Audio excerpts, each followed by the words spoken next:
রমাদান মাসের পরে সবচেয়ে মর্যাদাপূর্ণ যে মাসটা আল্লাহ রাব্বুল আলামিন আমাদেরকে দিয়েছেন সেটা হলো এই মুহররম।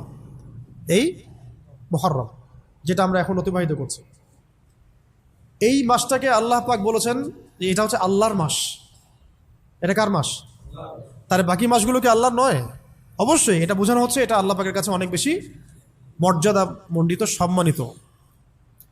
রক্তিম আকাশ থাকে দেখবেন এই মাসের মধ্যে, রক্তিম আকাশ থাকে, গধূলিটা অনেক রক্তিম হয়।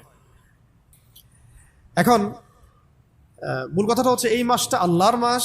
নবী সাল্লাল্লাহু আলাইহি ওয়াসাল্লাম বলছেন এই মাসে একটা দিন আছে, এই মাসে একটা দিন আছে, এই মাসে একটা দিন আছে যেই দিনে আল্লাহ রাব্বুল আলামিন একটা পুরা জনগোষ্ঠীর তওবা কবুল করেছেন,